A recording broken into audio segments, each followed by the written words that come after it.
और अब की बार सुन रहे हैं ना आप?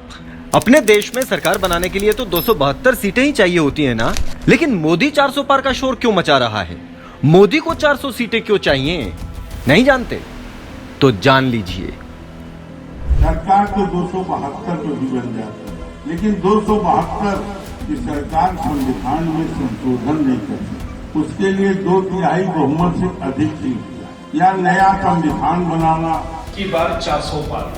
ಈ ಬಾರಿ 400ಕ್ಕೂ ಹೆಚ್ಚು ಸೀಟನ್ನು ಗೆಲ್ಲಬೇಕು ಅಂತ ಅವ್ರು ಹೇಳ್ತಾರೆ. ಯಾಕೆ 400 ಯಾಕೆ? ನಮಗೆ ಲೋಕಸಭೆಯಲ್ಲಿ ಬಹುಮತ ಇದೆ, 2/3 ಮೆಜಾರಿಟಿ ಇದೆ. ರಾಜ್ಯಸಭೆಯಲ್ಲಿ ನಮಗೆ 2/3 ಮೆಜಾರಿಟಿ ಇದೆ, ಅಲ್ಪ ಬಹುಮತ ಇದೆ.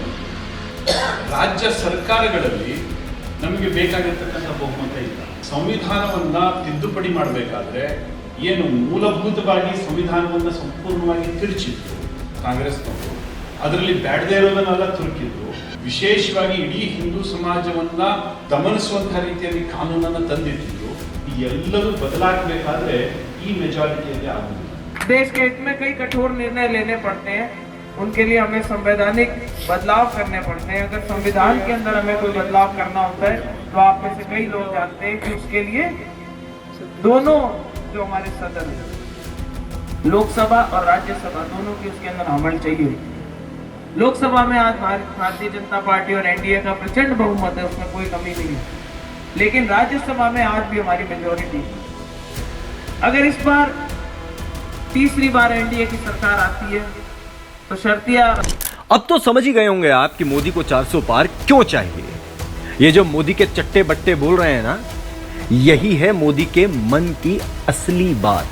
संविधान में संशोधन तो वो 272 में भी कर लेता है, जैसा वो पहले करता आया है, लेकिन मोदी बाबा साहब के संविधान को पूरी तरह से बदलना चाहता है, जिसके लिए उसे 2/3 बहुमत यानी कम से कम 363 सीटें चाहिए, ताकि वो संविधान की मूल भावना को पूरी तरह से बदल दे और अपना नया संविधान बनाए. लेकिन क्यों? ऐसा क्या लिखा है अंबेडकर जी ने संविधान की मूल भावना में जो तानाशाह मोदी को पसंद नहीं आ रहा? आइए बताते हैं आपको.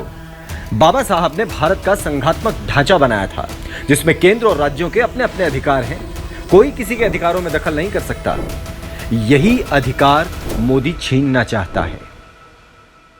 पहले भी दिल्ली में ऐसी कोशिश मोदी कर चुका है, अध्यादेश लाकर, लेकिन मामला सुप्रीम कोर्ट में विचाराधीन है, क्योंकि दिल्ली सर्विस बिल संविधान की मूल भावना के खिलाफ है और इसी मूल भावना को वो खत्म करना चाहता है.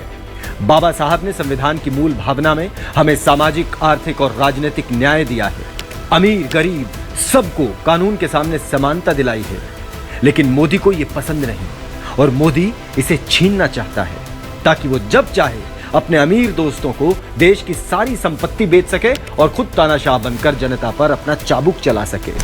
और तब आप विरोध भी नहीं कर पाएंगे, अपने हक के लिए आवाज भी नहीं उठा पाएंगे, क्योंकि बाबा साहब ने संविधान की मूल भावना में हमें जो बोलने की आजादी दी है, मोदी उसे छीन लेना चाहता है, ताकि वो जितना चाहे अत्याचार करे और आप उफ भी न कर पाएं. अब सिर्फ भाषणों में बाबा साहब के नारे लगाने से कुछ नहीं होगा.